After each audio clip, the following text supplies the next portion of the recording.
Нефт буюу газрын тос нь чулуужсан төлш юм. Энийг олон сая жилийн турш гидрокарбон болж хувирсан органик материал гэж ойлгож болно. Уг нь газар доор орд хэлбэрээр байдаг боловч түүхийн нефт заримдаа газрын гадарга дээр гарч ирдгийг хүн төрлөختөн эртнээс нааш маш сайн мэддэг байжээ.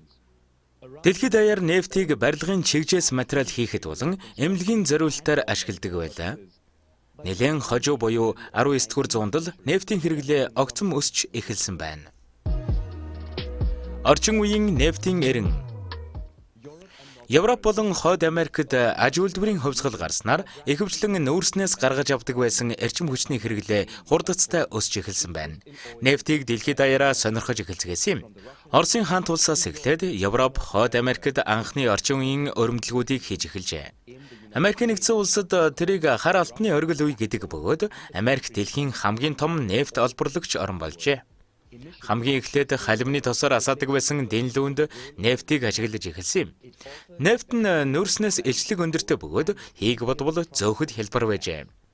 Нефтийн хэрэглээ 20-р зууны ихэнх үед огцом өсч, тээврийн салбарт нэвтэрсний зэрэгцээ автомашины хөгжлийг түргэсгэж, хөлөг онгоцны хөдөлгүүрт ашиглагдаж, дэлхийн 1-р дайны үед нисэх онгоцуудыг хангаж байлаа. Нефт цэвэршүүлэх.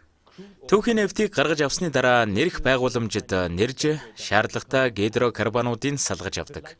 Илүү хөнгөн молекулууд нь нэрх багны дээд тал руу уурших бөгөөд тэнд температур нь Цельсийн 20 хэм орчим байдаг. Мөн нефтийн шингэрүүлсэн хийг ялгаж асаагаруулан галтгооны зуух мэтийн олон зүйлд ашигладаг. Цельсийн 30-аас 105 хэмийн хооронд автомашинд тохирох хийг гаргаж авдаг байна. Харин Цельсийн 105-аас 160 хэмийн хооронд нафта бий болох бөгөөд ховмцор синтетик материал эм болон гоо сайхны бараа бүтээгдэхүүн хийхэд тэрийг ашигладаг байна. Цельсийн 160-аас 230 хэмийн хооронд агаарын тээвэрт ашигладаг керосиныг гаргаж авдаг. Цельсийн 230-аас 425 хэмийн хооронд автомашины дизель түлш болон ахуйн хэрэглээний халаалтын тосыг гаргаж явна. Эцэст нь маш нэгт хөхөрлөг ихтэй үлдэгдлийн Цельсийн 450 хэм хүртэл халааж хөлөг онгоцны ашигладаг түлшийг гаргаж авах ба үлдэгдлээр нь зам барилгын ажилд ашиглах битумыг үйлдвэрлэдэг байна. Түүхийн нефтийг Америк нэгжээр 42 галлон буюу 159 литр арай хүрэхгүй хэмжээтэй торхонд савлаж зөөдөг байсныг 1 баррел гэнэ. Тэрнээс хойш нефтийн ханшийг 1 баррелаар нь тооцдог болжээ. Нефт илрүүлэлт. Нефтийн олон ордуудыг нэмж илрүүлсээр байсан ба Венесуэл улс дэлхийд 2-р орох нефт олборлагч болжээ. Ойрхон орондод Британи улс ноёрхлоо тогтоосноор барууны компаниуд шин зах зээлд нэвтэрч роялти хэлбэрээр тентхийн улсуудтай ашгаа хуваадаг болсон юм. Дэлхийн 2-р дайны үед нефтийн хэрэгцээ огцом өсч, нефтийн олборлолт олон улсын хэмжээний асуудал болжээ. Дайны эцээр Америк нэгдсэн улс Сауди Арабтай холбоотон болж нефтээ ашиглуулсных нь хариуд аюулгүй байдлыг хамгаалах гэрээ байгуулсан юм. Үндсэрхэг үзэл. Барууны компаниуд нефтийн зах зээлд ноёлох болсон нь нефтийн нөөцтэй орнуудад үндсэрхэг хөдөлгөөн гаргахад хүргэж Сауди Араб өөрийн улсдаа нийт ашигын 50% авч байх гэрээ байгуулж чаджээ. Харин Ираны ерөнхий сайд газрын тосоо төрийн мэдэлд авсан учраас Англи Персийн нефтийн компанитай тохиролцоонд хүрч чадаагүй байна. Хариуд нь Америк болон Англи улсууд ерөнхий сайдын түлхэн унгаах нууц хувилдаан зохион байгуулсан юм. Ираны шах дахин эрх мэдэлтэй болж барууны компаниудад нааштай нөхцлөөр газрын тосных нөөцийг ашиглуулах болжээ. Харин зөвлөлтөд баруун Сибирь орчмоор газрын тосны ордууд олдсноор энэ салбарт нэлээд хөрөнгө оруулж эхэлсэн байна. ОПЕК. Газрын тос элбэг бөгөөд хямд болсноор дэлхийн эрчим хүчний их сурвалж болох нүүрсийг орлож эхлэв. 1 баррел нь $3 хүрэхгүй үнэтэй болоод байлаа. Тиймээс нефт олборлагч 5 томоохон улс нэгдэж илүү их ашиг олохоор тохиролцжээ. Тэгэд ОПЕК буюу нефт экспортлогч улсуудын холбоог байгуулжээ. Тэд хамтдаа барууны ноёлогч компаниудын эсрэг зогсож нефтийн үнийг хянаж нэгдмэл бодлогоор ажиллах болсон юм. Уг байгууллагад өөр улсууд ч нэгдэх болжээ. 1972 онд Америкийн хэрэглээ оргил зэгтээ хурж, уг хэрэгцээгээ хангахын тулд нефт импортлож эхэлсэн байна. Их Британи ойрхон орондод ноёрхлоо алдаж, тухайн бүс нутгийн аюулгүй байдлыг барууны дэмжлэгтэй Иран болон Сауди Араб улсууд хянах болсон юм. Газрын тосны хямрал. Йом Кипурын дангигддаг Израиль болон Египт, Сирия, Йордан зэрэг Арабын улсуудын хооронд гарсан дайны дараа ОПЕК анх удаа газрын тосыг улс төрийн зэвсэг болгон ашигласан ба Израилийн холбоотнуудад тогтоосон 20 арга хэмжээний нөлөөгөөр газрын тосны үнийн хөргөл намжжээ. Нефтийн анхны энэ хямрал хар алдаанаас хамаарсан эдийн засгтаа болоод байсан аж үйлдвэрсэн улсуудад хүн дээр туссан юм. Улс орнууд нефтийн хэрэглээг танаж, цөмийн болон усан цахилгаан станцыг сонирхож эхлэхийн сацуу нүүрсэнд дахин хөрөнгө оруулж эхэлсэн байна. Хариуд нь нефтийн компаниуд дэлхийд даяар шинэ ордууд хайж эхэлжээ. Офшор сайт гэж нэрлэгддэг далайн нөөцүүдийг олноор нь илрүүлж эхэлсний дийлэнх нь умард тэнгист байлаа. Зөвлөлт толгойд улс хамгийн том олборлагч болсон бол Америк нэгдсэн улс Аляскад нефть илрүүлж олборлолтоо огцом нэмэгдүүлжээ. 1979 онд Иранд хувьсгал гарсан билээ. Шахын засаглалыг түлхэн унгааж бий болсон Исламын бүгд найрамдах улс барууны эсрэг бодлого баримталж эхэлсэн юм. Улмаар нефтийн олборлолт нь буурч 2 дахь газрын тосны хямрал үүсжээ. Ойролт орнын тогтворгүй байдал. Хэлийн маргаанаас үүссэн мөргөлдөөн нь Иран, Ирак улсуудын хооронд 8 жил үргэлжилсэн дайн болон хувирчээ. Дэлхийд даяар ОПЕК-ийн бус нефтийн олборлолт өсч, ОПЕК-ийн гишүүн орнуудын олборлолтоос давж эхлэв. Тэгснээр нефтийн үнийг ОПЕК бус бодит эрэлт хангалт зохицуулах болсон юм. Гэсэн ч аж үйлдвэрчсэн улсуудын хувьд ойролт орнын байдлыг тогтворжуулах нь чухал хэвээрээ байлаа. Мөн Иран болон Ирак улсууд Персийн булангийн нефтийн үйлдвэрүүдийг байгуулгаж эхэлснээр барууны 100 цэргийн хөлөг онгоцууд газрын тосны нөөцийг хамгаалахаар очих болжээ. Дайны эцээр Ирак улам доройтож Сауди Араб болон Кувейтэд их өртөө болсон байв. Гэхдээ цэргийн зэвсэг хэрэгсэл ихээр авч байсан учраас бүс нутгийнхаа хамгийн хүчирхэг аримтай улс болжээ.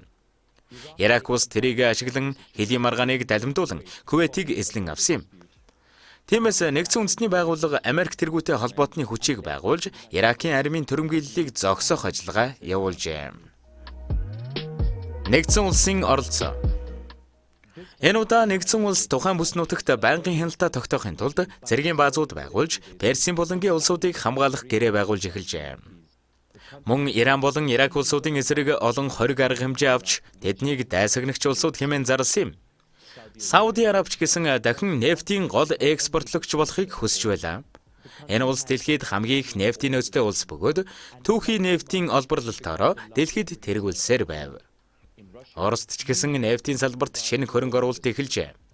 Гэвч нефтийн үнэ хямдын дээр офшор ажиллагаа ашиггүй байсан учраас нефтийн компаниуд нь хүнд байдалтай учирсан юм.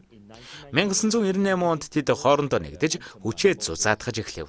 Нефтийн аврах том 6 компани үүссэн нь дэлхийд хамгийн нөлөөтэй, хамгийн баян компаниуд болжээ. Харин ойролт орнууд дахь Америкийн цэргийн нөлөө томоохон асуудлууд үүсгэж эхэлсэн юм.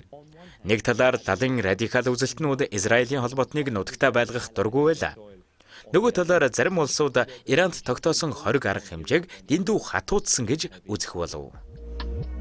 Хэрэглээний өсөлт. 2001 оны 9-р сарын 11-нд Америк нэгдсэн улс газар нутаг дээр алан хядагчдын томоохон дайралтанд өртсөн билээ. 19 алан хядагчийн 15 нь саудчууд байсан нь асуудал үүсгэсэн юм. Саудаас нефтийн хэд хамааралтай байхаа зогсоохын тулд Америкчууд шинэ их сурвалж хайж эхлэв. Африк төвд Гэмнэн болонд томоохон офшор орд илэрсний ачаар олборлолт нь нэмэгдэж эхэлжээ.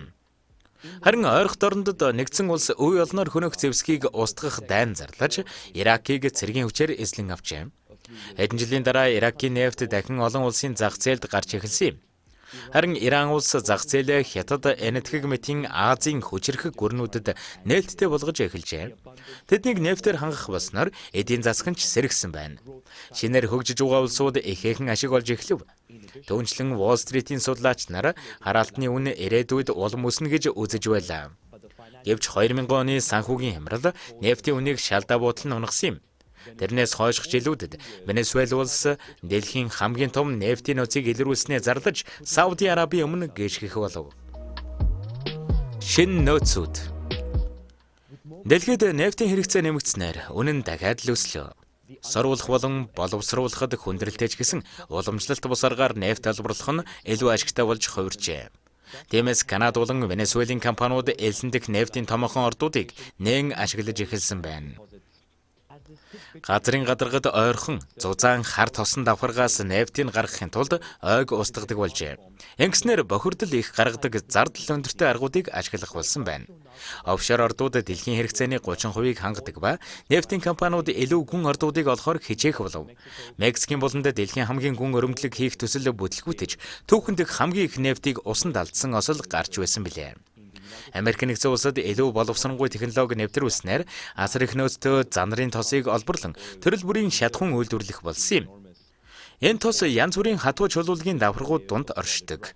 Тусгай шингэнийг өндөр даралтаар шахаж, чулууг нь бутлаад хараалтын соруулж авах арга ашигладаг. Америк нэгдсэн улсад асар олон ийм орд нэгдснээр олборлолт нь огцом нэмэгдэх болсон юм.